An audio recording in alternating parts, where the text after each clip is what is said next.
call this meeting in order. Please rise for the Pledge of Allegiance. I pledge allegiance to the flag of the United States of America and to the republic for which it stands, one nation, under God, indivisible, with liberty and justice for all. Roll call. All council members are present. We'll move on to our agenda this evening. Just one change to the agenda. We'll move the reports and presentations 6A Advantage One Insurance Agency down under new business. We have some discussion. We'll just talk a little bit about that. And then other than that, I don't believe there's any other changes to the agenda. Is there a motion to approve the agenda? So move. Motion by Warren, seconded by Dave. Any discussion?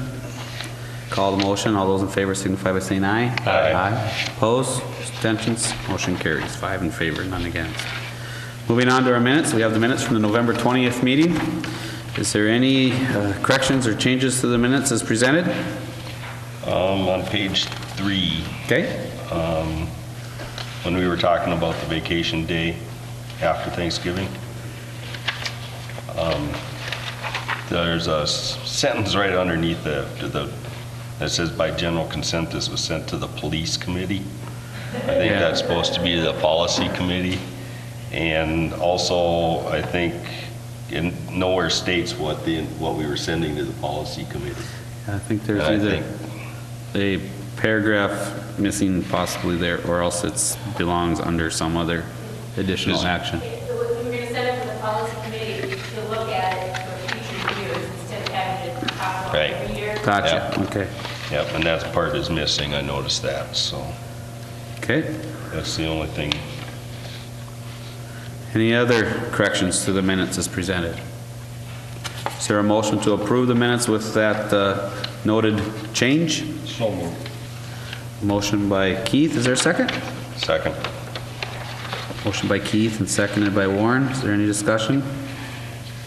Call the motion. All those in favor signify by saying aye. Aye. Aye. Opposed? Abstentions? Motion carries. 5 in favor, none against.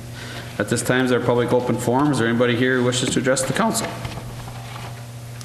Seeing nobody other than the folks that are here for other reasons, we'll move on. The snow has scared them all away. All right, this time we have one public hearing, so we will close the regular meeting and we will open up public hearing.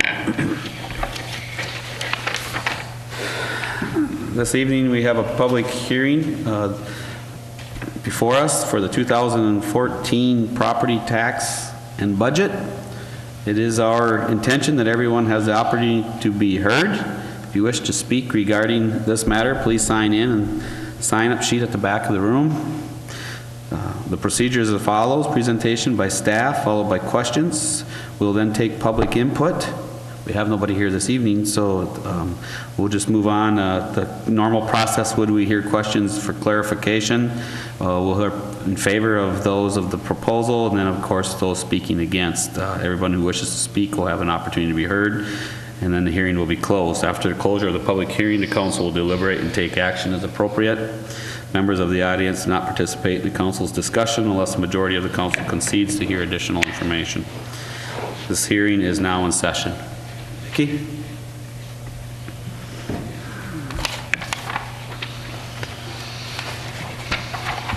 Just give you a couple highlights on here. If you refer to page 8 in your packet, when we can talk about the trends. The budget presented here tonight is only $2,500 different than what was approved at the preliminary budget. There was a $2,500 reduction in the fire department expenses. They were able to complete some things under the 2013 budget, so they didn't have to do it in 2014. The budget for the city has remained, or the levy, I should say, for the city has stayed the same for several years, or many years now. We've been able to work it through other revenues and for some cuts in expenses, some payoff of debt, and puts us in a little bit of better position. In comparison to other cities in the county of Stearns, you'll see there's 30 cities, and 7 years ago, we were number 29. And so now we've got up to slot number 18, so we have bettered our position in comparison to other cities in the county, and that's always a good indicator of how well the city is doing. Now, your tax rate is a function of your tax capacity and your levy, so it's not just spending, it also reflects growth and those types of factors in there. So you can see that we have some of the cities that we've always kind of strived to get ahead of course, is Melrose, which we have. Waite Park was a big one for us to actually be in a better position than the city of Waite Park. And what these numbers basically compare is if you had a $100,000 house or $1 million business, whichever it is in any of these cities, this can show you where you would rank and how high your taxes would be. So if somebody says, my taxes are so much higher in Sauk Center than they are in Paynesville, for instance, then maybe that's true for the same value, but for another city like Avon, it may be the opposite. So this gives you a direct comparison between cities. As far as the city budget, we were all provided with a folder with all with the final changes, and if you make no changes tonight, that will become the final budget. And then also the resolution and the staff report that is later in the action kind of lays it down in a 1 or 2 page document of all the different funds and all the different accounts and subdivisions within the city. Our net total operating expenses is $4,577,515.11, and that's after we back out some of those things like interfund exchanges and large projects that happen one year and not the other. So you take those anomalies out, and then you can kind of see where you fall. And our overall budget minus those is actually down, and so that is a good thing. And so the city is becoming, I believe, in a little bit better position each year, and hopefully we keep moving in that direction. And of course, each time we do that and make our tax rate go down, that's a direct reflection of what kind of economic things we can expect to happen. And that's really what the goal always is to grow that base. And then that gets jobs, and then that gets houses, and then that just kind of is a spin-off effect. I don't know if anybody has any questions specifically to the budget that we have tonight. I didn't prepare a PowerPoint presentation or anything real big because we really had no changes from the preliminary. How could you said that's an economic indicator of prosperity? The lower the tax rate, the better positioned you are to attract that. And how are you attracting it? Well, when a lot of times when a business is coming to look to locate in your community, they're going to look specifically at what is your tax rate trend been. If your taxes are continually going up, your rate's going up, we're going to have less ability to attract the business. I guess that's what I'm getting at, was it makes it easier for us to attract business, is one of the tools that we use. So how would you, where do you think, I mean, I can understand that that's going to be an indicator. What about population, personnel? I mean, where does that play into that? Is tax alone going to be the indicator, or is it going to be one of many? Is it how? It's one of many. Okay. You know, they're going to look at what are my taxes going to be, what my labor market is. Labor force is huge, and that's something that we always strive to. Right. But again, if we can get the tax rate down, and then your home taxes are lower, and those types of things, then we have more people that will live here, and then so it's all related to it's something that's a common denominator that we can look at. All right, thank you. Any other questions for Vicki? None? Okay. All right. Is there anybody who wishes to speak on behalf of this public hearing, either in favor or against? We have nobody here this evening. So with that, does the council have any other questions for staff before I close this public hearing? None? Okay. I'll ask another time. Is anybody else wish to be heard? Seeing none, we'll close the public hearing and we'll reopen the regular council meeting.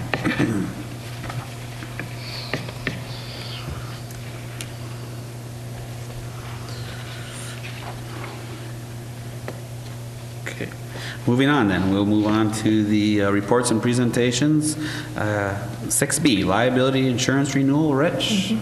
And we do have Rich, and I don't know if Mark is going to speak tonight, but Rich, I also put in their packet the memo about the coverage changes and rates. So they have that in front of them. If you point to them, they will be able to follow along. So.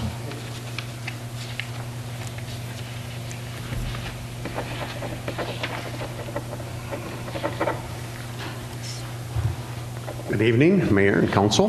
Thanks for the opportunity to be here tonight. I do have Mark Maloney. He is a new staff member in our agency, and a couple things we want to talk about tonight are the liability rating basis and how that's going to affect you guys again. And then I also want to have Mark talk a little bit about the changes, which Vicki just said are in your packet. So I'll turn it over to Mark and let him speak first here. Thank you for having us. As you see in the packet here, the League of Minnesota Cities Insurance Trust has approved rates and several coverage changes for 2013 and 14 underwriting year. In addition, members of the property casualty program will share in a $10 million dividend. Following is a summary of changes that will take place in this coming year. First of all, property casualty premium rates effective November 15th. Liability and auto liability rates will remain flat on average. The other adjustments for the second year transition are larger cities, so that won't affect us. Some of the larger cities had an increase. As far as the excess liability rates, they'll decrease by 5%, and then all other rates will remain unchanged, including property and auto physical damage rates. So that's all we have for our part of it. Thank you, Mark. Then the next two items, the first one is the election to waive or not to waive on the tort liability. I've been here only about 23 years and talked about this every year. But in the event of a tort liability claim, the maximum benefit that a person could receive under state statute is $500,000. City of Sauk Center is always elected to waive, and that increases that limit up to $1,500,000. And so I will be requesting that we elect the waive again, and so we do have the $1,500,000 limit versus the $500,000. So that would be the first item, and that will require an action item later on. Then the second, and incidentally, that the cost for that waiving feature does run about $2,000 a year. So it's obviously not free. There is a charge for it. But I think we've always felt it's better in the event that we do have that tragedy locally, that injured party will be better taken care of by having the $1,500,000 limit versus the $500,000. Then the second item I want to talk about just a little bit is the excess or umbrella liability. The City of Sauk Center has always carried $1 million excess liability policy, which goes above your $1,500,000 base general liability. As the times got more difficult in 2009 for municipalities, there was a trend where we saw some cities no longer take the umbrella liability. Currently, it's about 50-50. About half of the cities take umbrella liability. Some elect not to, and they're going on the premise that state statute will hold up and that they'll never be challenged above that limit. But again, I would be much more comfortable with the city having the umbrella liability. Again, it's going to give us more peace of mind and more security in the event of a tragedy. The annual cost on the umbrella liability this next year should be around $7,800, and that does take into consideration of the 5% decrease in premium for this last year. Are there any questions? So what you're proposing here, the excess liability insurance is $2,000? The excess liability, $1 million limit approximately a $7,800 premium. Okay. And then the waiving of tort liability, which extends our liability on a per-person basis from $500,000 up to $1.5 million. And that's the one that was approximately $2,000. And so what are we insuring against? Is there a scenario here that what? Under the tort liability, some examples of tort liability would be lawsuit resulting from the American Disabilities Act. If we have a situation where somehow the American Disabilities Act would come into play, that tort liability would go from the $500,000 to the $1.5 million.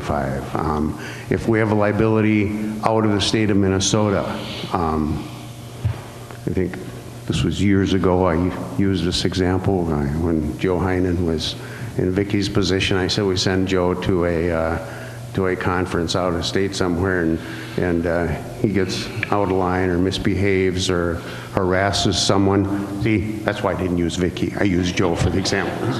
Yeah, but anyway, that would respond, because that's a tort liability situation, and that would respond in one of those types of situations. Another one is this taking theory on inverse condemnation. I don't know if we ever have any of that, but some of the larger cities have had that taking theory, and again, that would be an example of a tort liability situation. I hope I've helped you. Yeah, so in the 23 years you've been presenting this, have we ever used it? We have not. Okay. We have not. And I'm thankful for that. Is that reflective? Is the reduction reflective of that? Or? The reduction in the premium? Yeah. I think it's reflective of the fact that claims have gone down on the excess umbrella side, which is a good thing, obviously. Yep. Thank you. Thank you. Anybody else have any questions for Rich or Mark? No. No? Thank you, guys. Thanks, guys. Yeah.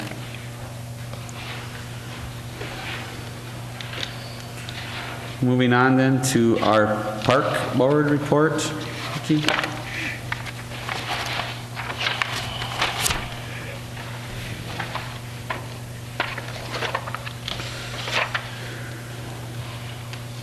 The park board met last night for their regular meeting for December and the final meeting of the year. They just had a couple items on the agenda they wanted to cover. One was they were talking about a credit card machine and the ability to bring the machine from the campground up to the city hall for reservations that start January 2nd until the campground manager comes, and then they take it back to the campground for them. And that was, we were looking to see whether we could integrate that into our fax line, and if not, the park board is approving, recommending that we install a data line at $20 a month for the months that it's here at City Hall, so we can use that machine. And that'll give us a good idea of how well it might work for other things as well. Under unfinished business, a little bit update on the splash pad, and they're doing some work on the fundraising side of it. So they continue to work on that. They talked about the internet expansion. They want to make sure to get that internet expansion in for the coming campground season. And then they talked about the various improvements of the campground and the park buildings. Some of the improvements due to hail, some of them to wind, and some of them are self-imposed. I mean, we got the dishwashing sink in. They just got all the interiors of the bathrooms painted a couple weeks ago. They're just doing some floor epoxy, et cetera. So they're just doing some general improvements of all the park buildings and the campground buildings.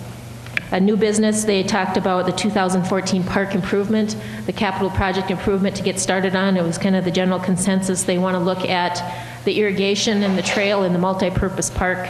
We'll be coming back as staff with some rough numbers and go to the park board again, and they'll be coming at a future date to the city council to see about moving forward with their. Figure skating registrations are up. We have 18 students this session, which is a good number. Anything more than that gets to be a little problematic with the number of instructors that we have. And the circus for 2014 has been scheduled for the last Sunday in April. They'll have 2 shows at 1 and 4, I believe it is. And this is a new circus. This is not the same circus that we had before. And so it's going to be different. So we'll have to get the word out that we'll have a different circus in town. They won't be involving the city as far as selling tickets, delivering tickets, taking tickets, et cetera.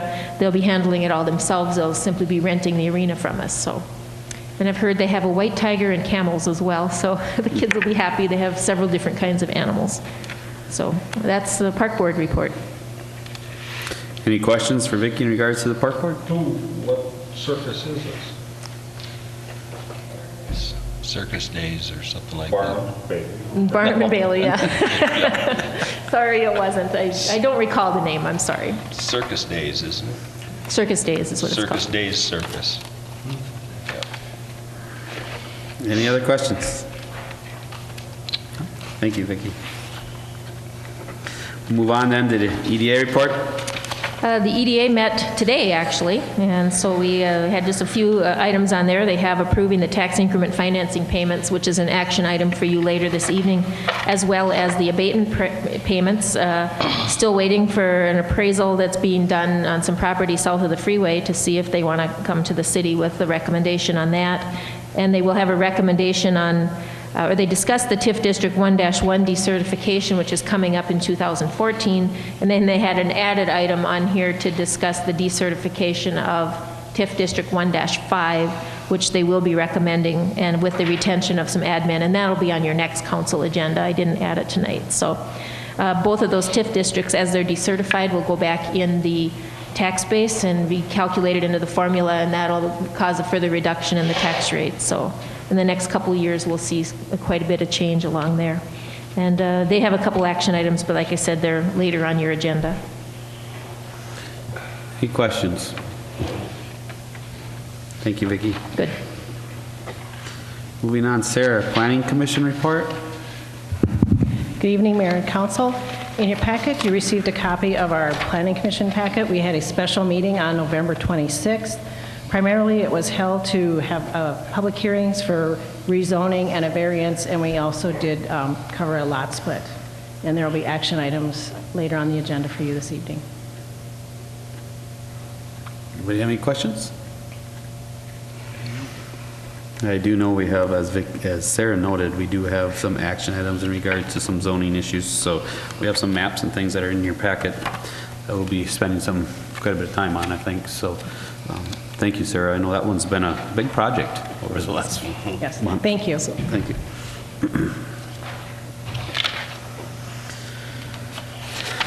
All right, that takes us to our action items then. Our first action item this evening is to approve the excess liability waiver. Vicki? The form that you have in your packet there on page 25 is the form that we're being asked to execute tonight, and of course that does two things. It waives the statutory limit, and then we would also be purchasing the excess liability insurance, which is the umbrella. And so the recommendation, I believe, from the agent is that we do purchase that excess liability and waive the statutory limit. Vicki, I had, just for my math, we talked about the $7,800 for the excess liability, and then there was approximately $2,000 to waive the statutory limit. So, Rich, are we looking at $9,800, or is there a number? That's correct. That number is correct. $9,800 to do the two. Okay. The $2,000 takes you from that $500,000 statutory limit to a $1.5 million statutory limit, and then the balance takes you to another million, so you technically could have a $2.5 million coverage. Did I say that correctly? Okay, thank you. Okay. Vicki, during our budgeting process, when we talked about the insurance costs, we budgeted for this, correct? I actually budgeted a little higher than this because we didn't know we were going to get a 5% reduction. So Okay. yes, it is covered. Good. Okay. All right. Is there any questions, staff? No? Is there a motion to purchase the excess liability insurance and waive the statutory limit as outlined by staff? So moved. Motion by Keith. Is there a second? Second. Seconded by Warren. Is there any discussion? We'll call the motion. All those in favor signify by saying aye. Aye. Aye. Opposed? Aye. Abstentions? Motion carries. 4 in favor, 1 against.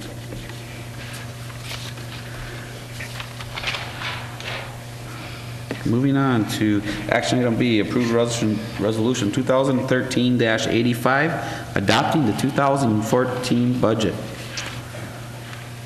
And that's what you have before you is the layout of all the different accounts and the different funds.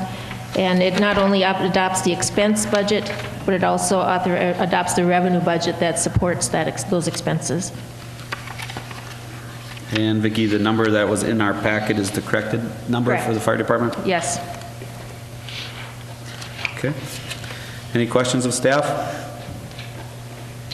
Is there a motion to approve resolution 2013-85, adopting the 2014 budgets? So move. Motion by Warren, is there a second? Second. Second by Dave. Is there any discussion? The budget that we've had over the last few years has been balanced, which has been a good thing. But I think one of the aspects that I've been concerned about has been really the lack of accountability. Basically, the only accountability we have is if people don't spend what's allocated, as opposed to the ability to really allocate funds based on need, proficiency, or anything like that. And so that's been my concern with it, and that's one of the reasons I'll vote against this budget. Any other comments?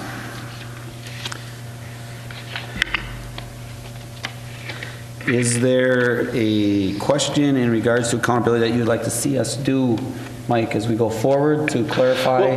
Well, the thing that, for me, that it's simply two questions I think need to be, would take care of accountability is, one, what are you going to do with the money? Anybody that's, and two, how are you going to measure the success of that? If it can't be measured, I find it hard to say, how can you even do it?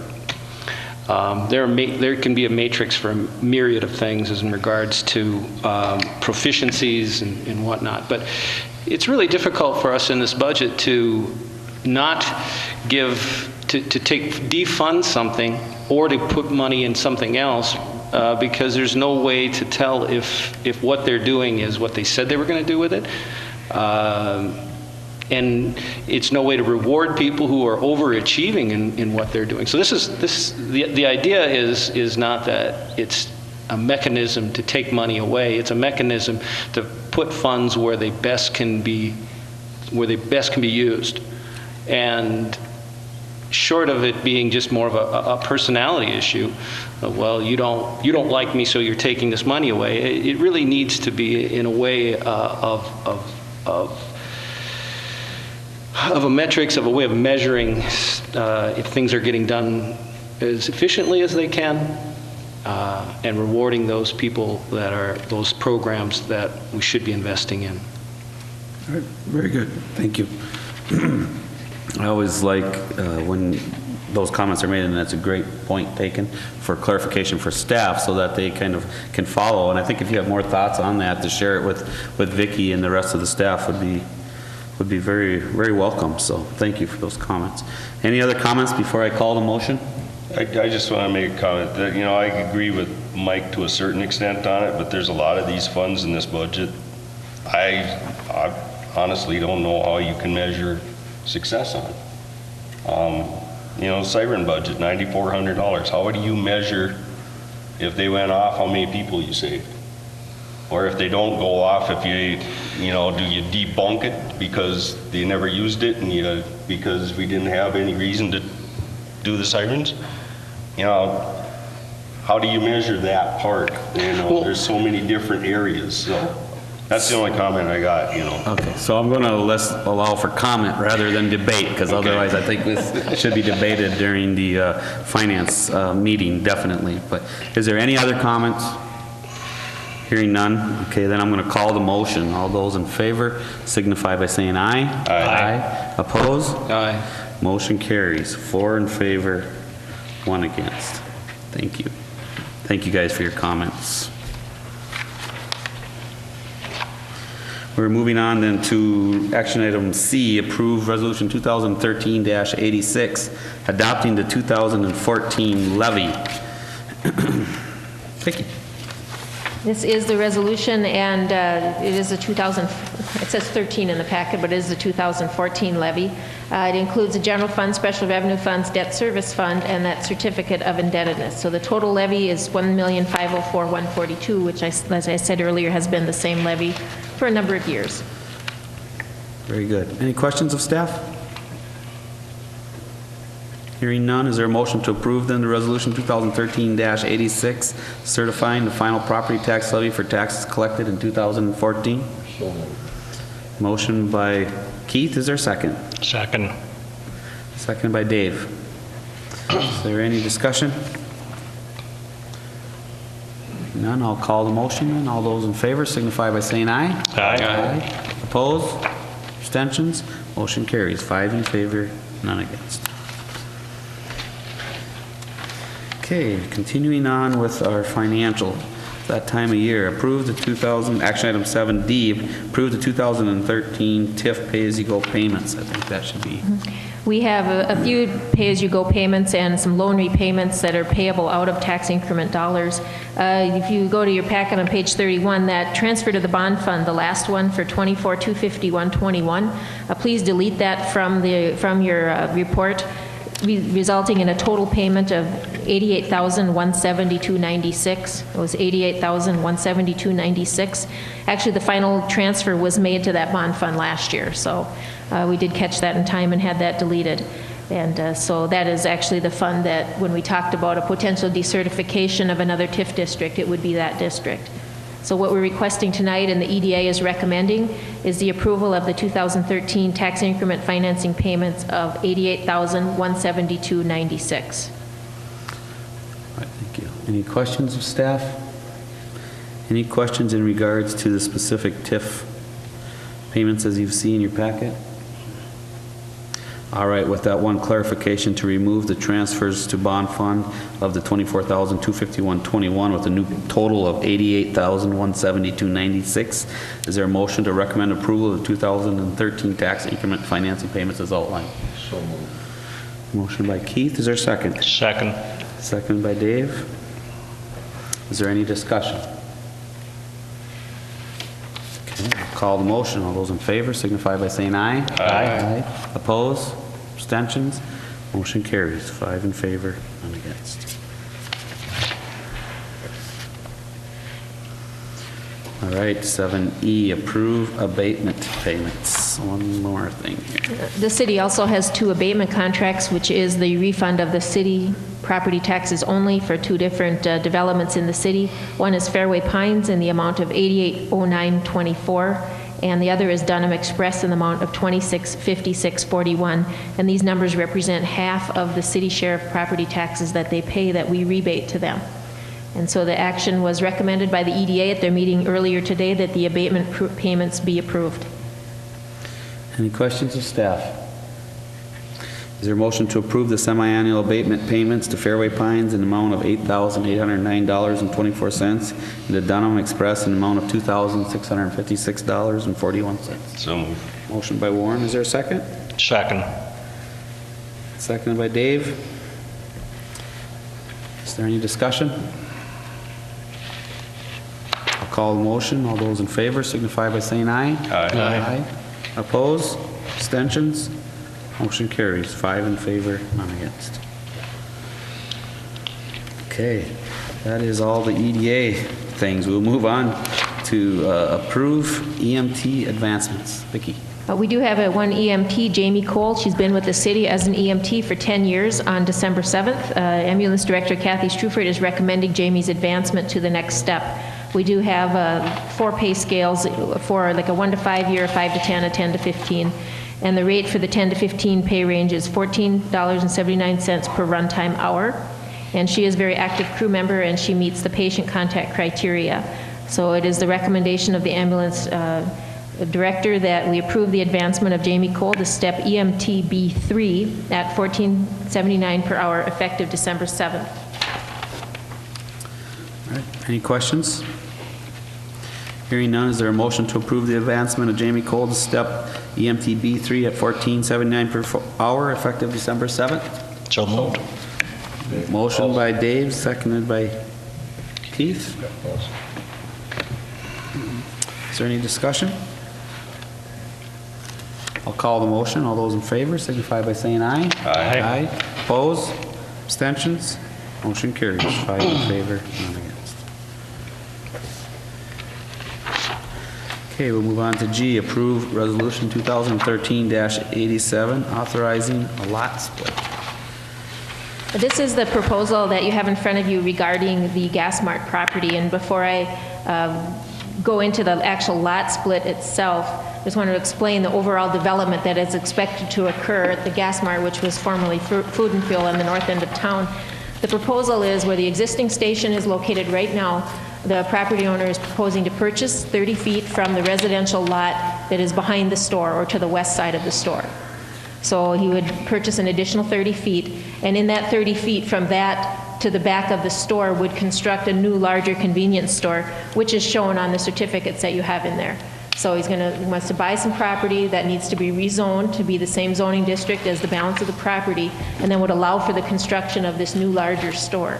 When that new, larger store is completed, the existing store will be removed. So the existing store will stay in operation during the construction of the new store. So that's part of the proposal. Another part of the proposal is the canopy will be enlarged, and the one you have on page 36 isn't the accurate proposal. The canopy is almost going to be centered over the old one, and that's going to allow for additional pumps, so they'll be able to carry diesel fuel as well. So there'll be some work on the canopy as well. And then there was a proposal to move the existing station to the south end of the lot, and that is no longer on the table at this time. So we're looking at the lot split and rezoning, and then we're looking at some variances to allow the construction of the new store and the new canopy. To kind of give you an overall view of what we're trying to do. And if you have any questions on that, feel free to ask. And we also have the owner in attendance at the meeting, so he can certainly answer your questions. The Planning Commission did hold public hearings, et cetera, on this at their last meeting. Their first action was the request for the lot split. And of course, that is the first of these 3 actions that we have to take, and that is to split the east 30 feet of the property at 519 Linden Lane. And this will then be sold and added to this adjacent property. The parent parcel of that lot split, meaning the house that it's on, will continue to meet all the minimum zoning standards as a residential property. That existing house will then be 18 feet from the new property line, and where 5 is required. The Planning Commission does recommend the lot split be approved, and that is the part that was highlighted in yellow on your packet in page 36. The City Council, or the Planning Commission, is recommending that this lot split be approved. Of course, there is the one contingency that she needs to have the bank release from her mortgage of that property, and we know that this rides on that. So the first recommendation of the Planning Commission is that Resolution 2013-87 be approved, approving the minor subdivision or lot split for Holly Walker. Any questions? I think as we go through this, we have several requests or action items, and so we should take each one of them and deal separate with those requests, and then we can move on and ask the questions where necessary. So this particular action is to approve the resolution 2013-87 authorizing the minor subdivision lot split as outlined by staff. Is there a motion to approve? So moved. Motion by Warren. Is there a second? I'll second that. Seconded by Keith. Is there any discussion? Any questions? Basically, just one comment. This, the buying of this, normally a lot split's taken care of at staff level, but because of the rezoning, that's the reason why the city council sees it this time. And then with lot split and the rezoning whether that passes is contingent on whether or not we show any development on that up there as far as being able to build a new building. So everything's tied together. If this or the rezoning fails, the rest of it kind of, I think, becomes moot. Right. Any other questions or clarifications? Just to comments? clarify, so if the rezoning fails, we would likely see this request to take the lot split away? Is that what you're basically saying? That's basically the way that Okay. we understood it, yeah, because the two are tied together. Okay. No need to rezone something he can't buy, Any other questions? right, we have a motion and a second. No other discussion, I'll call the motion. All those in favor signify by saying aye. Aye. Aye. Opposed? Abstentions? Aye. Okay, motion passes, 4 in favor, none against, 1 abstention. One abstention it was? Yep. Yep. Okay. Okay, we will move on to number H, approve ordinance 729, amending the zoning map. Okay, now that you have approved the lot split of the 30 feet, now the next action is to rezone that to be the same zoning district as the existing gas mart property, which is zone C2. The current property is R1 low density, so what we would do now with this lot split would be consolidated with those other lots, and it would become a C2 parcel as well. They as well had the public hearing on this at the Planning Commission, and they recommend its approval. And I did put the map in the property, or in the file for you. It's turned, north is to the side on this particular map, but it does show the gas mart property and the property that we are splitting off.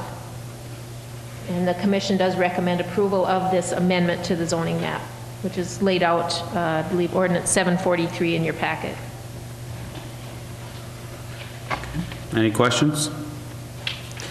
Always what's brought up is the fact about spot zoning, and I believe since we are currently adjoining an existing C2 zone, I don't see that to be an issue here, so that's good. Any other comments? Any questions of staff? It's basically just a rezoning of the 30 feet. Yep. Hearing no other comments, is there a motion to approve ordinance 743, amending the zoning map as outlined? So moved. Motion by Dave, is there a second? Second. Seconded by Warren. Is there any discussion? I'll call the motion. All those in favor signify by saying aye. Aye. Opposed? Abstentions? Aye. Motion carries. 4 in favor, none against, 1 abstention.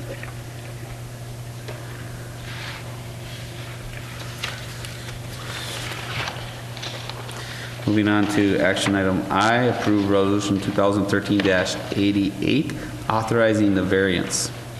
Okay, this one has multiple parts to it, and I hope I laid it out in the staff report where you can see that they had 6 requests as we redeveloped this parcel, which included the 5-foot setback from Linden Lane for the store where 25 is required, a 5-foot setback from the rear property, which would be adjacent to the parcel that we just split, would be the rear of the store where 20 is required, a request of 15 feet from the front, which is Main Street, where 25 is required, that is for the canopy overhang, a request for 6 feet 2 inches from Linden Lane, where 25 is required on the canopy, and the existing canopy is already at that setback.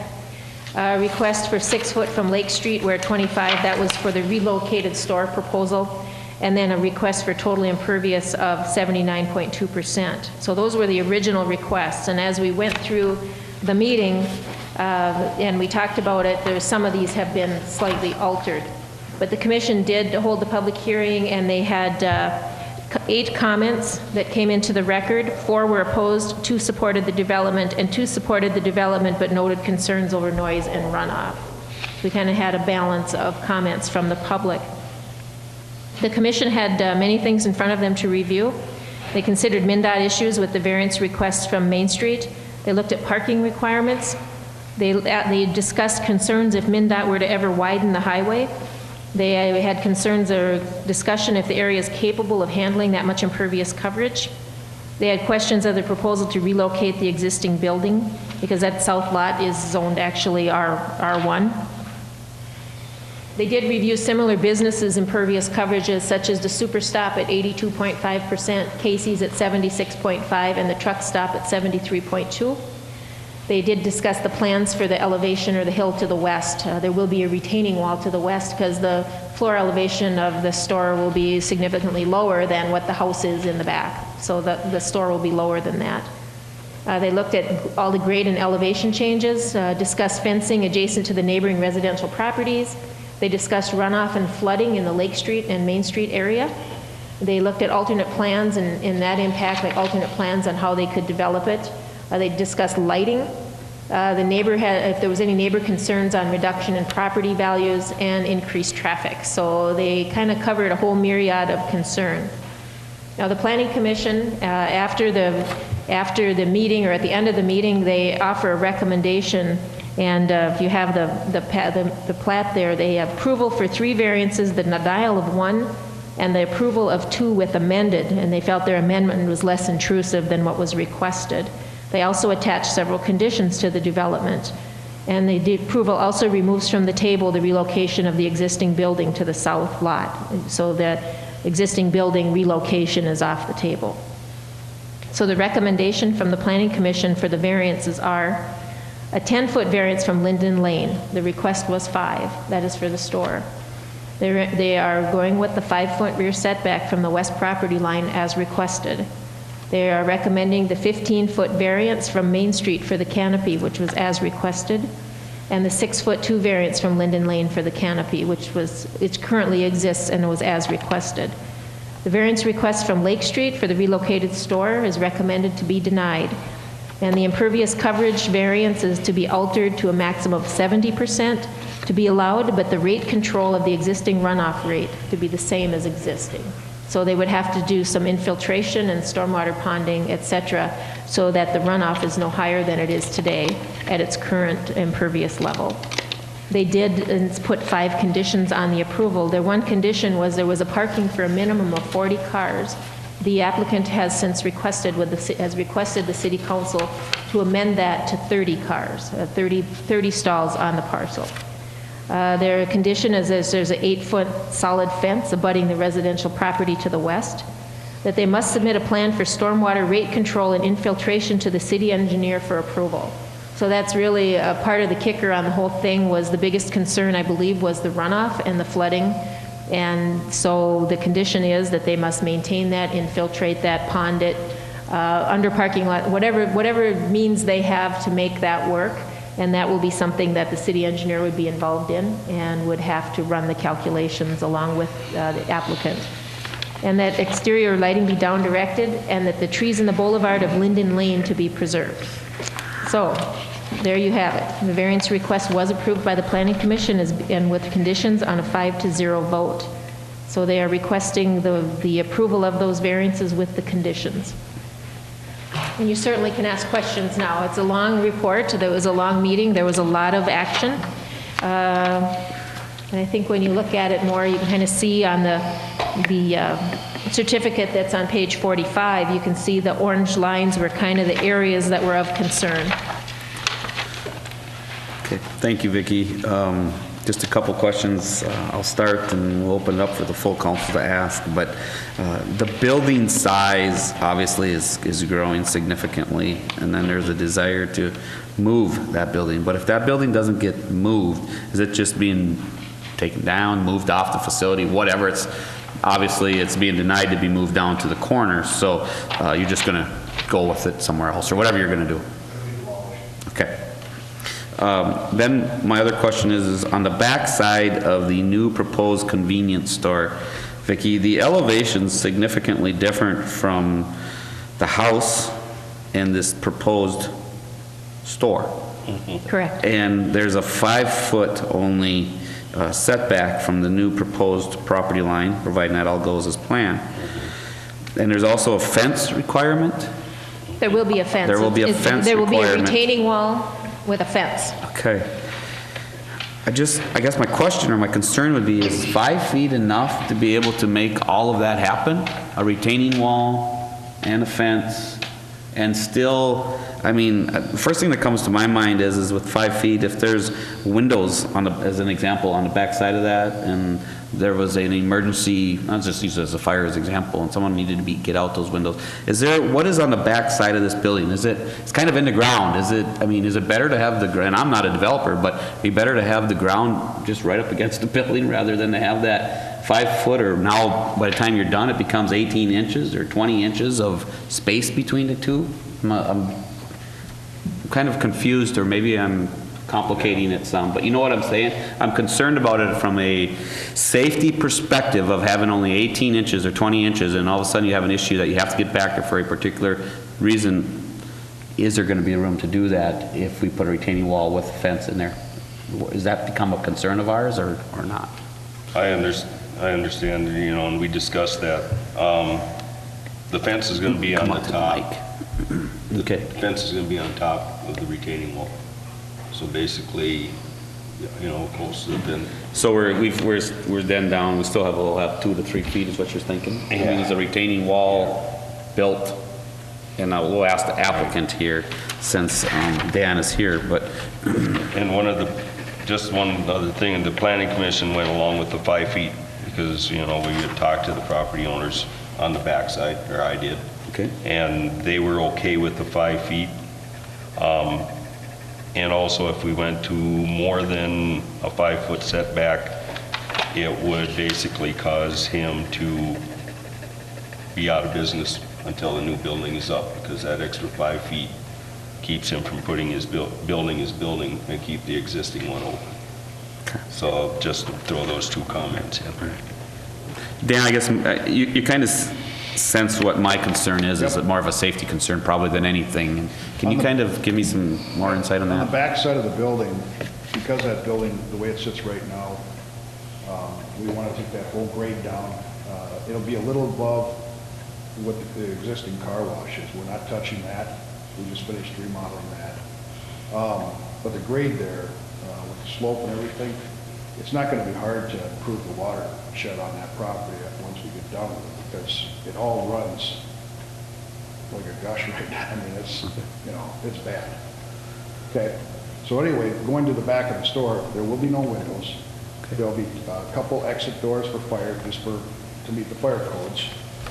So we have to, you know, maintain that so that people can get out of the building.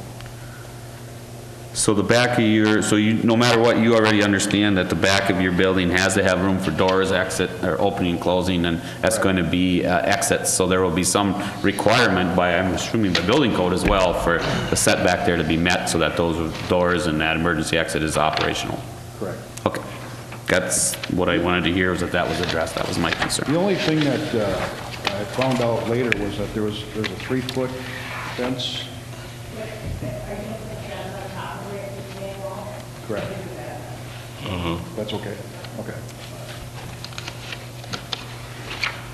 Does that require, you pose me, I ask a question. Does that require, isn't the fence setback supposed to be 3 feet? Typically, the fence is supposed to be 3 feet, setback. Correct?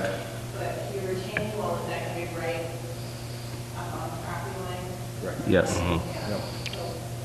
So then it's okay. Because we did like a standard iron, where they just put a big brick wall and fence on top of it. Okay. Yeah. It won't be that big. but Okay. we still want that.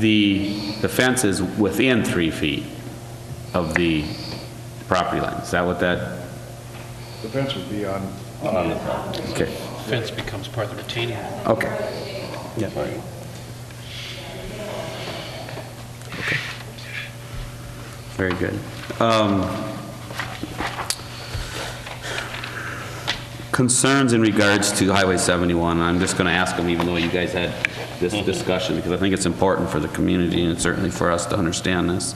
We know Highway 71 will get some reconstruction at some point in time, because we don't know when. But by reducing this from 25 down to 15, do we pose any threat, any concern, and Vicki, this might be a question for you, do we pose any concern in regards to the long-term implication of approving that now down in the future? The question had come up about, what if they do that? Well, right now, Main Street has an 82.5-foot right-of-way. And so typically, any reconstruction would happen within that 82.5 feet. If MnDOT were ever to decide they wanted to widen the road, they would need to purchase excess property. And at that point, they would have to negotiate with anybody that's along there if they wanted to buy property from them, and including Gas Mart, if they wanted to buy property from them, that's something they'd have to negotiate. The MnDOT doesn't have an issue with the canopy now. We got a comment from them that they were okay with it. Okay. So. And then Vicki, as you're there, this new canopy will be significantly bigger than what's there. There will be more pumps, Dan, is that what I understand, than what's currently there? And then that'll require you to put in more tanks? We're going to add diesel facilities so that people build diesel. Okay. Will that come back for permits, or what is the process, Vicki, for having to add diesel? I guess my question is do you add a tank, and for diesel you'll have to, right, because it's not there today? Does that come back? There will be added tanks, but that is not a city permit. Okay. That's a permit by a higher authority. That's good. We don't need to worry about that then. We don't need to worry about that, no. Okay. State is on that job site when we've added Yeah. tanks in the past. We have to pull permits through the company to pull permits. And I know you've got other facilities, and they're very nice, and you do an outstanding job with them, so I know you have a lot of experience, Dan, with that. So I just wanted to make sure that the city wasn't required to have any type of permitting at all. The 40 cars down to 30. I guess it was a condition of the planning, Where am I? committee to request it to be 40. If we chose to keep it at 40, how is that detrimental to your business, Dan? I know you're requesting it to go down to 30 at this point. Explain to me, or to us, I guess, what detriment that has by those additional 10 cars. I don't have room for 40. To be honest, and our biggest facility, which is Osakis, which has an A&W, subway, a car wash, much larger facility than this, and that only has 32 parking areas. And we don't expect this to be as busy as Osakis. And you don't build a facility for 3 weekends out of the year, which is our summer business. So I think, being that we don't have an A&W, we don't have a subway there, I think it's overkill on the parking. With my experience on our other facilities, we've got 5, and none of them are like requesting that much. Vicki, what is the requirement based on this size? Is it 7? The requirement, 69? the requirement is quite high in our zoning ordinance, and this is kind of an anomaly we found out with convenience stores, is our parking requires 7 stalls per 1,000 square foot of gross store area for a convenience store, but for a retail store like Walmart or any other retail store, it's less. And so we were wondering, is that a little opposite? Because a convenience store, you come and go, that same stall gets used over and over again versus, so we're thinking that there's possibly something in our ordinance, but our ordinance is what it is for now, and it actually calculated out at 69. And so that's why the Planning Commission went to 40. After Mr. O'Brien requested 30, then I went and I checked Holiday, Casey's, and the other facilities in town. Holiday doesn't even have 40, and they're quite busy down there. So where did the 40 come from? The 40 was a number that the Planning Commission came down to from... So it wasn't necessarily based on anything, it was just like, well, we'll do 40. Well, basically, I think, Marty was the one that made the motion and came up with the 40. I think he was trying to make a happy medium. So, okay, well, that's my between- point. It really wasn't based on anything in particular. It was just an arbitrary number that was selected. And so what you're saying is, from your experience, 30 is going to work, and, okay. But the land area that is available to put the parking reasonably is what he's saying 30 works for him. All right. Is there any other questions? I think that answers my questions. I'll just comment one thing in regards to the water runoff and infiltration. And I do know it's extremely important. I have gotten calls as well from folks around there as any time the impervious expands and things happen, to make sure that we control that. So I commend the planning and zoning to put in place working with the city engineer, and you'll find him to be very workable, Dan, and I don't see that really to be a problem. But I do know from comments, and I read the letters that was received as well in opposition of some of the setbacks and variances. But one of those bigger concerns was the water runoff.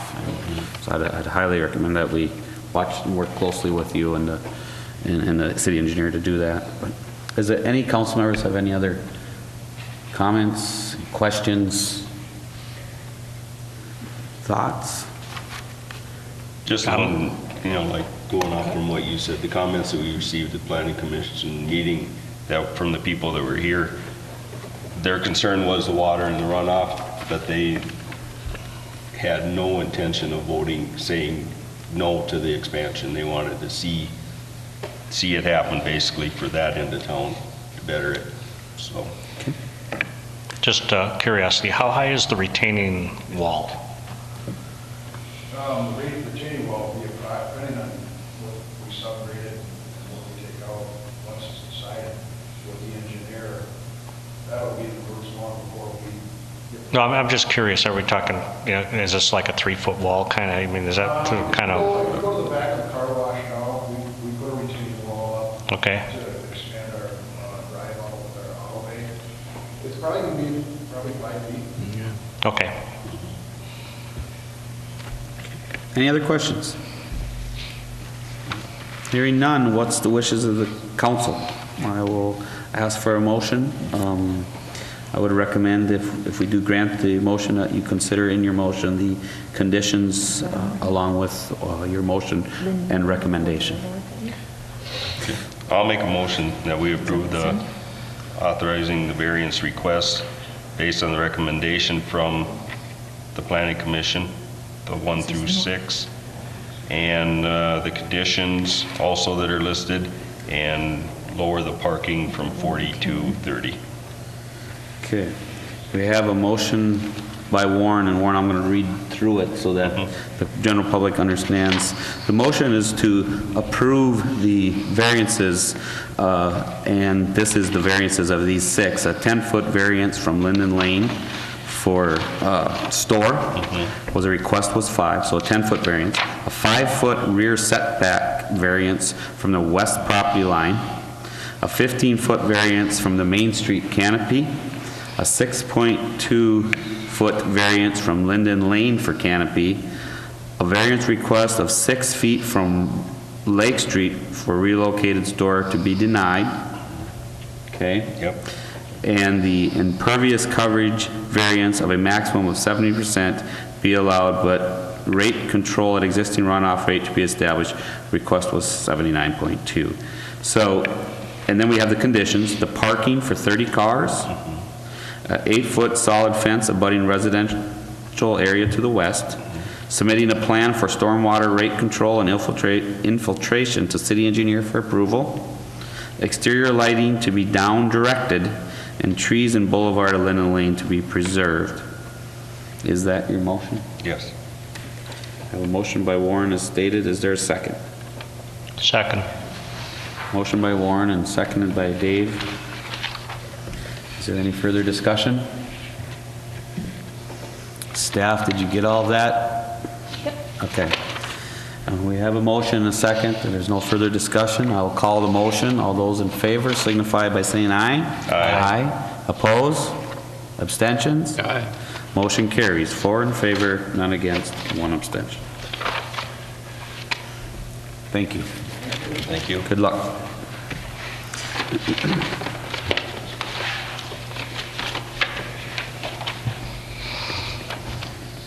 Okay, we're moving on to J, approve renewal of site lease agreement with senior dining. As you know, the city has an ongoing relationship with Catholic Charities Senior Dining to provide use of the senior center for its senior dining program. It has both on-site dining and Meals on Wheels. The lease agreement is up for renewal. We renew it annually. It is proposed by Senior Dining that the renewed lease be under the same terms and conditions as the existing. The city does have one request or one proposal that we add an amendment to the contract to clarify that for safety reason, the senior center is closed any day that the Sauk Center Public School District is closed due to inclement weather. That has been a long-standing policy for 20 years at the senior center. If the school district is closed, senior center is closed. And so we just wanted to make sure that that was clear with senior dining as well, because the school could call it off and we're closed and all of a sudden there's no senior dining. And the Meals on Wheels program, et cetera, they do have frozen meals that have already been provided to the people that partake in that, so it's not like we're leaving somebody without a meal. The lease also provides for a payment of $225 per month to the city as a reimbursement for costs incurred by us as a result of the program. Most of those costs incurred by us are a little more electric and utility usage and cleaning. So we're requesting to approve the lease, the renewal with Catholic Charities with the added language noting that the senior center is closed whenever the public schools is closed due to inclement weather. The purpose of that is what? Pardon me? What's the purpose of being To have the closed? senior center closed? Yeah. Many years ago, they had some issues with, basically people out on the street when they shouldn't be because it was too bad for the school to be open. They thought it was too bad to have people out on the street, and so they just closed the senior center as well. So, I mean, some of the reasons that the school may close is because the rural pickup of kids is too dangerous. True. But if the Meals on Wheels is just delivering in town, that wouldn't be such an issue, would it? But It's not this just is a in town, though. request from them. Is this their request? No, this was a recommendation from the senior center that we add this in there. So it's not from the Meals on Wheels. We're telling Meals on Wheels, you're not going to be able to use the facility when the school closes. Because we're not open. Otherwise, we're going to have to amend the policy to be open. So it's not coming from the senior dining people. Yeah. Well, it came from the senior center, or? The senior center, which is us, Right. that was the recommendation Okay. that senior dining follows the same policy as our policy, that the senior center's closed if the schools are closed. Otherwise, we're going to The have to senior change the city center- policy that the senior Yeah. center's not closed, otherwise they can't get Yeah. in. I apologize. Yeah. Okay. Yeah. Well, it just, I mean, I don't want to, I don't like the idea of saying because the school's closed, we're not going to deliver meals, hot meals to seniors. That doesn't sit well with me. And if the city wants to amend the policy that the senior center is open, even if it was just a way for the senior center to let everybody know, because it's readily available to know that when the school's closed. So the seniors know, don't go to the senior center on days school's closed. The senior center is closed right now when the school is closed. Yes. And it has been for how many years? So the senior center is closed, but the senior dining could be open, but they used the senior center. We center. had, So that's it's problematic, yeah. And they're also bringing them meals in from outside of town, right? They're bringing them in from Albany. Right, so they're driving if the school's closed So- due to rural reasons, more likely they probably shouldn't be coming from Albany. Well, I'm not going to dictate to Meals on Wheels whether they travel or not, and that's their choice on making the conditions. But if they're leasing this facility from us, it seems to me to be reasonable that it's available for their use. And the idea of restricting meals delivery to seniors doesn't seem to me to be doesn't make sense to me. I need to clarify something because this says senior dining and you keep saying Meals on Wheels. It's the same I don't thing. think they're the same. Okay. Senior dining has I just wanted to make in-house sure that we're and talking delivery. the same thing. Okay. You can eat it there, or you can have it delivered. It's the All same right. program. All right, but they have frozen meals that are already provided. Right, all our Meals on Wheels people, they already have been provided frozen meals So they have for that basically in emergency case. rations in case Exactly. they didn't get things Right. delivered. Okay. Right. I guess I hear what Mike is saying as well, is because the school closes doesn't necessarily mean that the seniors can't get to the senior center for senior Right. dining. Yeah. And, I know for simplicity, we would love to make everything simple, but sometimes simple doesn't always work for every situation. And, I have no problem with renewing the lease, but I guess I would agree with Mike to say, you know what, the senior center may still be open.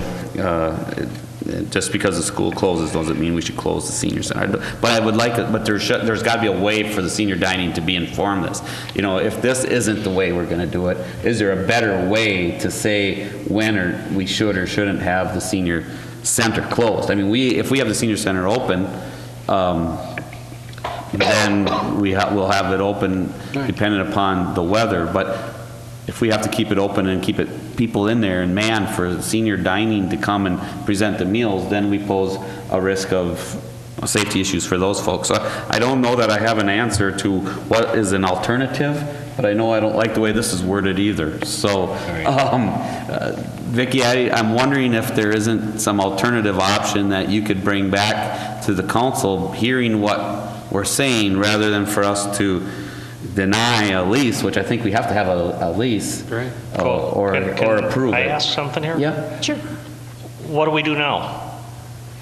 They've been out, the senior dining has been out at the senior center for a number of years. And school is closed on occasion. What have they been doing these years? Well, what they have done, the first time it happened, and it was some controversy, and we had to get up there and open the senior center for them to get in there. Okay. And then we've been kind of working with them now to call them and say, hey, school's closed, and we're going to be canceling, and we were just kind of working on them one-on-one. And it was like per time that it happened to see if we could get in there and get it open or not, or how bad it was. And so it was like, that's kind of problematic to make those judgment calls. And so it was So just it's like. a mess right now is what They you're kind of saying. wanted to go Okay. back and just say, school's closed, we're closed. We incur extra costs for keeping parking available during those times when the school is closed. Inclement weather, I guess. You mean like getting up there to get the parking lot opened? Usually if school is closed, a lot of times we're out there anyway because we've got to keep the ambulance open. But we'll keep the ambulance garage open and just a road out for them. We might not plow the complete lot all the time, but they're pretty good about getting up there early in the route and opening it up. If the school is closed, I will say that the senior center parking lot goes down on the list of things to get done because other areas have priority. But Does it make some sense, Vicki, to say that, if due to inclement weather and the city chooses that the facility will be closed, we will set up a way to notify you in advance, rather than tying it to the school, but tie it to another notification process that states, because there may be some times that facility is just closed due to the weather. Is there a different methodology to do it? I think the reason they attached it to the school was just because we never knew who our audience was, and anybody could find out. I think- If it's senior dining and you want us to have a different notification process, we can do that. But Because it's only one that just leads to customer. more problems as well. I mean, there's still some, what time do you call it? The food's on the way from Albany to be delivered, and are you going to say, well, we're closed, and who's qualified? Who's going to call it? Yeah, it's either going to be open or it's not. We invest quite a bit in the senior center, and it seems reasonable to me that if they're going to be renting to somebody, that they provide that service throughout the year. And to tie it to the school seems arbitrary, and to try to have the city decide when it's going to go or not. You don't need that headache. None of us need that headache. It just seems to me that Section 12 here is just not workable in my mind. One of the things we got to think about is what the average time, the amount of times that school even closes. What do they average? 4 times, maybe Yeah, 3 or 5 4 a year. Yeah. Out of all the days in the year, we're talking 4 days, and we're having a 15-minute discussion on. Well, we've had longer discussions over weirder things, so I mean, give me a break. Vicki, here's what, rather than the council bringing this for a vote tonight, I think you're hearing a lot of different questions and concerns. I would ask that you bring this back at another council meeting for us to make a final decision. I don't think we have enough information tonight to make a decision based on the comments. So rather than asking for a motion on this, I'm going to ask the council to table this for further information brought back to the council. I had a different question. I was just going to ask if $225 per month that adequately covers Our costs, our added costs. And where that came from was when they moved up there, and senior dining does not pay rent to any of their facilities now. And so we did negotiate a reimbursement for cost because we needed to have extra cleaning services, and so that number still covers those costs. And that is the gathering point for the men's playing. The same place. Yeah. Who are major benefactors to the city. So. Huge. All right. They are. Well, the city puts a lot into that facility as well. So could I get a motion from the council to table this for this evening? Make a motion that we table this contract until which time staff can bring back to us alternative options. Thank you very much to Section 12 of this proposed lease. All right, we have a motion. Do we have a second? Second. Seconded by Warren. I'll call the motion. All those in favor signify. Any discussion? Sorry. Discussion. I just had a question. Is there a time I mean, is there a time when they need to know, or do they need to look elsewhere, or will they be able to allow us a month to come up with a? Well, just so we're clear, we're not looking at not renewing the lease, just looking at clarifying the terms of when it should and shouldn't be closed. Section 12 is the issue right now. I think the rest of the lease Is good. We're good. We want to keep senior debt. Section 12 about Well, being the quarterly basis review? Oh, is that the one? Oh, where is that one for, I thought that was the, where was the outline in regards to? B, or 5. 5. Okay, well, change that to 5 then, I'm sorry. I was thinking, okay, 12 is a problem. Well, 12's not the problem. 5 is the problem, Five is the and problem. my ability to read Roman numerals may also play into that, yeah, as well, but, I don't Yeah. want to. Yeah, I think it's not about whether or not we are going to renew the lease. I think we're definitely all in support of it. It's just clarification on the language of closing and finding something that works for everybody. All right, we have a motion by Mike and seconded by Warren to table this action this evening. I'll call the motion. All those in favor signify by saying aye. Aye. Opposed? Abstentions? Motion carries. 5 in favor, none against. Thank you. Moving on to unfinished business, 8A, Sauk River Watershed invite. I don't know if anybody's Well, here. what has occurred since then was the policy committee, Dave and Mike and I and a couple of members of the watershed and a couple of members of the Lake Association met and discussed that agreement regarding the weed harvester and the use of the funds and amending the plan and chemical spraying and all those kinds of questions that you had. And Tara from the watershed was going to be here, and she lives in Albany, so she wasn't able to come. But on top of that, we had some additional questions. She wanted to get clarification from the attorney that wrote it. So I just told her I'd recommend that we just table this, have her come to the next meeting instead. She'll have her answers from the attorney, and we'll be able to discuss it at that time. And if she doesn't have it by then, January will work. There's not a big rush here. Okay. So general consent of the council that we'll table item 8A at this time? Okay, general consent. Okay, we'll move on to the Walnut Street Garage. We did have the market analysis completed on the Walnut Street Garage by Jean McDonald. We need to have a discussion on whether we want to list it for sale, if we want to put it up for bid. The sale of real estate is something actually that can be conducted at a closed meeting of the city council, which of course we can't close now because you have to give notice to do that if you wish to sell it. But I think we wanted to have some discussion about, you know, is that ultimately the best thing to do for that building? A couple of years ago when we were building the big garage, it was like, well, if we sold that and then we could use that money toward the construction. The time has passed and that building is now built, and we're currently using it actually to house police impounded vehicles. And because they moved out of the transit garage because we needed that space. So as we move things around, I don't know if you want to have your finance committee or one of the committees review review the market analysis and the use and come back with a recommendation, how you want to proceed with this, with the garage out there. I know there's interest in purchasing it. I just don't know if there's a higher interest for the city to retain it. And that's the question that we need to look into more closely. I think that's a discussion that should be, Well, I was going to say, maybe the operations committee needs to look at the use of that building by the city. I was going to say the use or the need versus the fiscal, I think, needs to be looked at first. And if the operations committee has a recommendation that it needs to be sold, then maybe the fiscal finance committee could look at it at that point. But I think the operations committee should look at it. That's a twofold Yeah. thing. Yeah. So I think if it's general consent of the council, we would move that to the operations committee to review the need of that facility. Yep. Yes. Mike? Keith, are you okay with that? Yeah. General consent, we will move that item 8B, the Walnut Street Garage, to the operations committee. Okay, moving on to new business, dam inspection report. Vicki? The inspection report, and I did put it in your packet, I don't know how many times you guys have actually seen what the inspection report for the dam looks like, and this is the dam over the river there on Main Street. They did complete the inspection. We did receive a satisfactory condition assessment.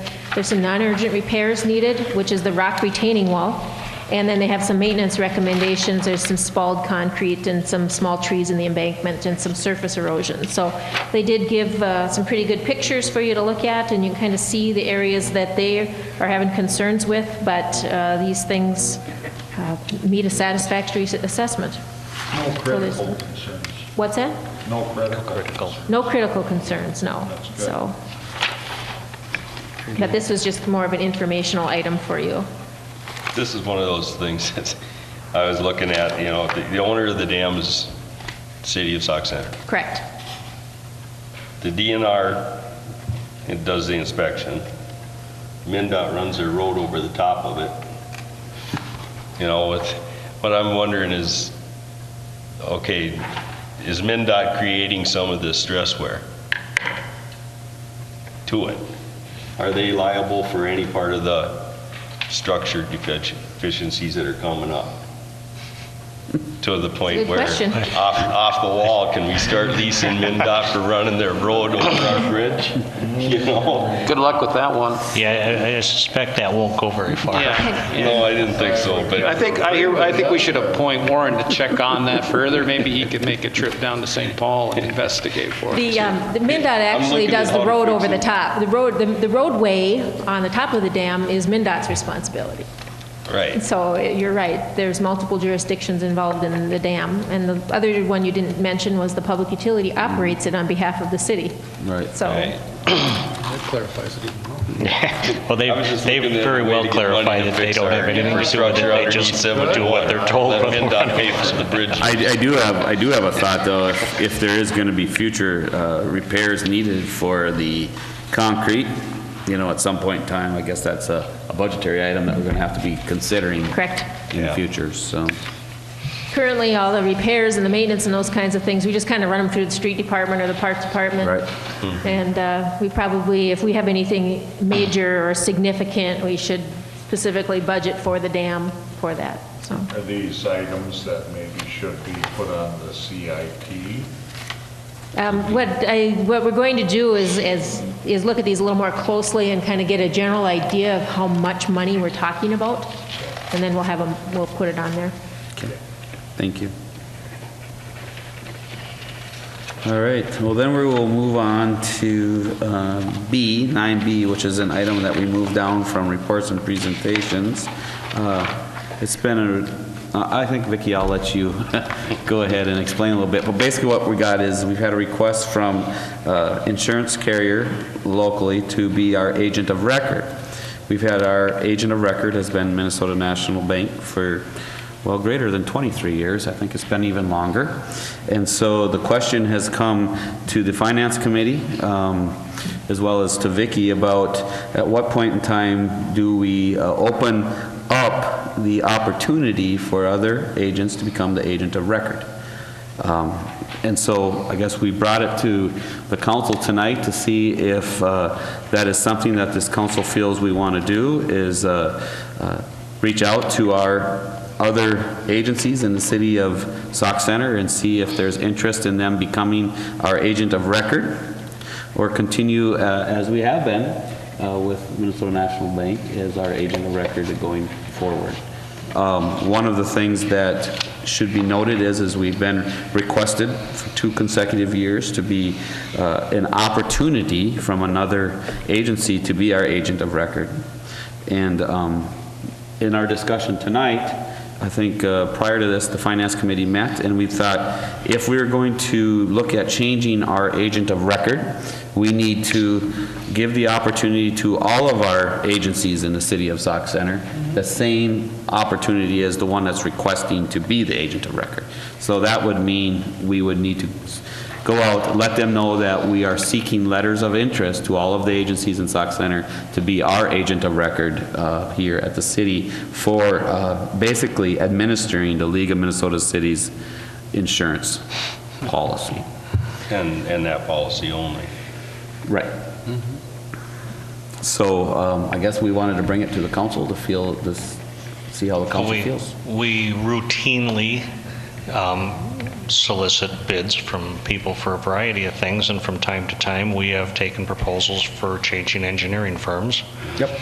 We do This that. seems to fall into the same category. If we have not gotten proposals on insurance carriers for 23 years, then maybe it's time we took proposals from alternative suppliers. So at this point, what the agent of record does is basically administrate the policy that's put forward by the League of Minnesota Cities, That's correct. right? Well, we purchase the insurance through the league, and they, yeah. Right, so exactly. it's a middle fee that basically we're getting, is what happens, is that they get reimbursed for that. So then maybe that's what, in line with what you're saying is, I don't see how we can go with one particular firm year after year and not allow others within the city who also are paying taxes and doing whatever to compete for that. And it could be some benefit to the city. So I think it becomes an issue of opening up for bid as we would anything else, that if somebody wants to do it, fine. What's going to cost the city, and we'll go with one of the factors may be cost. And I think one of the things where Warren and I had talked about as well is there's no doubt that it wouldn't be something we would want to do on an annual basis, due to the fact that when you do change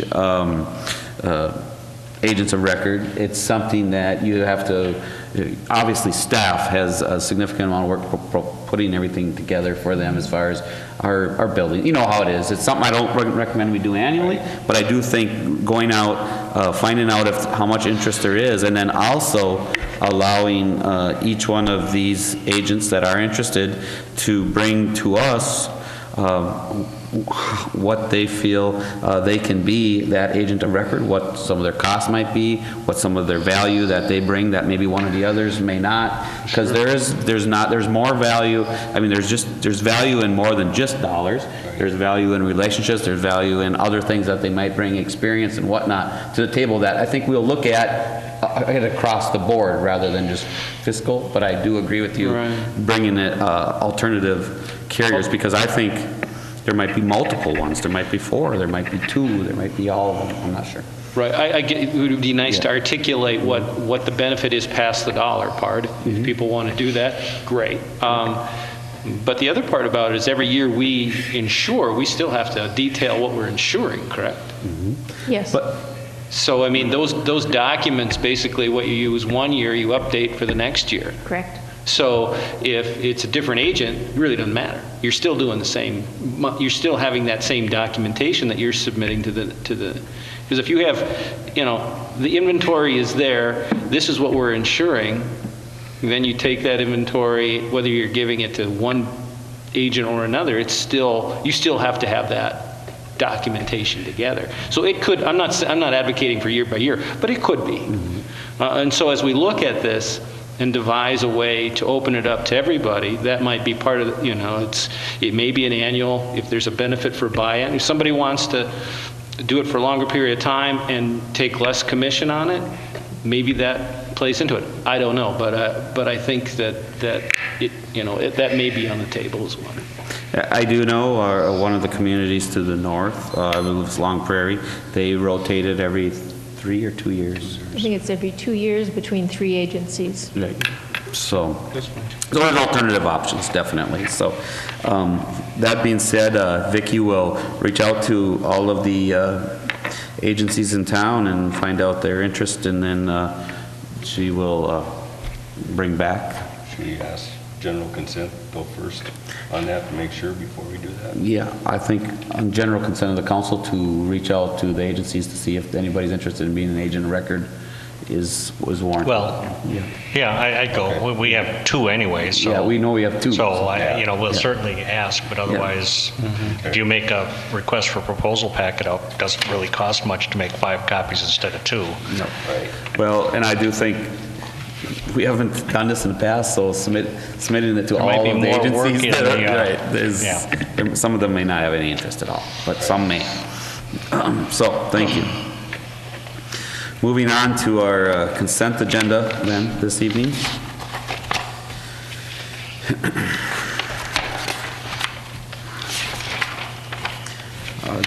We have our schedule of claims for unpaid claims of $69,027.76, paid claims of $1,346.82 for a total of $70,374.58. We also have a resolution accepting contributions, 2013-89 is the resolution number.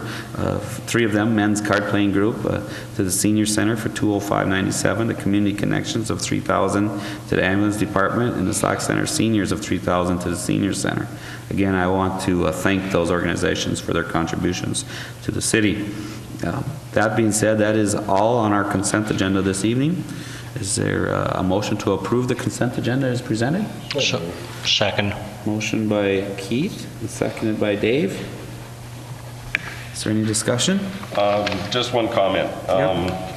About halfway down on the schedule of claims, if you notice, there's a bill there to the street department for the carbide cutting edges for the new truck. The only comment there is I was just wondering if when we ever go out for another new truck, that we include the first set of carbide edges in on the bid. You know, it might not make any difference, but to me, to buy a brand new truck and then have to buy carbide edges after the fact, it's kind of like something that should have been looked at in the bid process. Yeah, we can spec it out to include it.